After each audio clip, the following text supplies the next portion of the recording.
She ജിൻപിങ്ങിൻ്റെ സിംഹാസനം കുലുങ്ങുകയാണ്.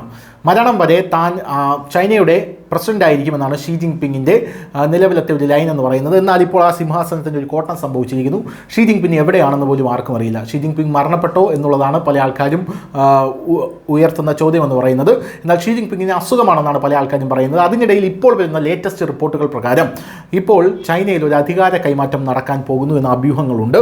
Chinese president Xi Jinping അവിടെ ജീവിതകാലം മുഴുവൻ നേതാവായി കണക്കാക്കപ്പെടുന്നു. പക്ഷേ അവിടെ എന്തോ വലിയ ഒരു കാര്യം സംഭവിച്ചുകൊണ്ടിരിക്കുകയാണ്. ഷീ ജിൻപിങ് തൻ്റെ വിരമിക്കൽ പദ്ധതി ഒരുക്കുന്നു എന്ന അഭ്യൂഹങ്ങൾ പരക്കുന്നു. വാസ്തവത്തിൽ പിങ് പാർട്ടിയുടെ വിവിധ വകുപ്പുകളുമായും സംഘടനകളുമായും തൻ്റെ അധികാരങ്ങൾ പങ്കിടുകയാണ്.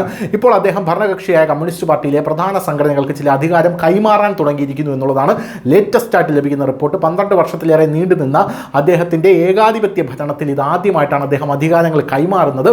ഈ തീരുമാനങ്ങൾ അദ്ദേഹം റഷ്യയിൽ നിന്ന് വ്യവസ്ഥാപിതമായി അധികാരം കൈമാറുകയാണെന്ന അഭ്യൂഹങ്ങൾക്ക് കാരണമായി വിരമിക്കലിനുള്ള തയ്യാറെടുപ്പിനായി അദ്ദേഹം തൻ്റെ ഉത്തരവാദിത്തങ്ങൾ കുറയ്ക്കുന്നതായിട്ടും ഇപ്പോൾ റിപ്പോർട്ടുകൾ സൂചിപ്പിക്കുന്നു.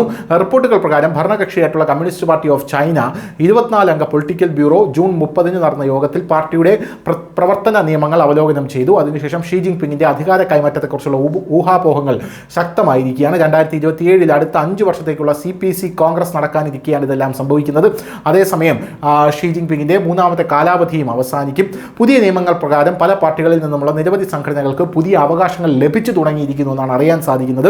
CPC കേന്ദ്ര കമ്മിറ്റിയുടെ തീരുമാനമെടുക്കൽ, ചർച്ച, ഏകോപനം, സമിതിയുടെ സ്ഥാപനം, ഉത്തരവാദിത്തങ്ങൾ, പ്രവർത്തനങ്ങൾ എന്നിവയെ ഈ നിയമങ്ങൾ കൂടുതൽ മാനദണ്ഡമാക്കുമെന്ന് ഷീ ജിൻപിങ് അധ്യക്ഷത വഹിച്ച യോഗം പറയുന്നുണ്ട്. എന്തായാലും അത്തരം സമിതികൾ പ്രധാന ജോലികൾ കൂടുതൽ ഫലപ്രദമായും നേതൃത്വത്തോടും ഏകോപനത്തോടും കൂടി പ്രവർത്തിക്കുകയും പ്രധാന ജോലി ആസൂത്രണം ചെയ്യുന്നതിലും ചർച്ച ചെയ്യുന്നതിലും മേൽനോട്ടം വഹിക്കുന്നതിലും ശ്രദ്ധ കേന്ദ്രീകരിക്കുകയും വേണമെന്നുള്ളതാണ് മറ്റൊരു പോയിന്റ്. ചൈനയ്ക്ക് പുറത്തുള്ള വിമത സമൂഹങ്ങൾക്കിടയിലും അധികാര മാറ്റത്തെക്കുറിച്ചുള്ള ചർച്ച ഇപ്പോൾ സജീവമായി കൊണ്ടിരിക്കുകയാണ്. വിദേശത്ത് താമസിക്കുന്ന ചൈനീസ് വിമതർക്കിടയിൽ കർശന നിയന്ത്രണമുള്ള ചൈനീസ് കമ്മ്യൂണിസ്റ്റ് പാർട്ടിക്കുള്ളിൽ ഒരു രഹസ്യ അധികാര പോരാട്ടം നടക്കുന്നുണ്ടെന്ന് സമീപ മാസങ്ങളിൽ തന്നെ സംസാരമുണ്ടായിരുന്നു. പാർട്ടിയെക്കുറിച്ചുള്ള ഈ വിധി ഷീ ജിൻപിങ്ങിന്റെ വിരമിക്കലിനുള്ള തയ്യാറെടുപ്പുകളുടെ സൂചനയായിരിക്കും എന്നാണ് വൃത്തങ്ങൾ പറയുന്നത്. ബ്രിക്സ് ഉച്ചകോടിയിലും ഷീ ജിൻപിങ് ആദ്യമായി പങ്കെടുത്തിരുന്നില്ല എന്നുള്ളതും അവിടെ അധികാര കൈമാറ്റത്തിന്റെ സൂചനകളുടെ അഭ്യൂഹം വർദ്ധിപ്പിക്കുന്നു. News desk news India Malayalam.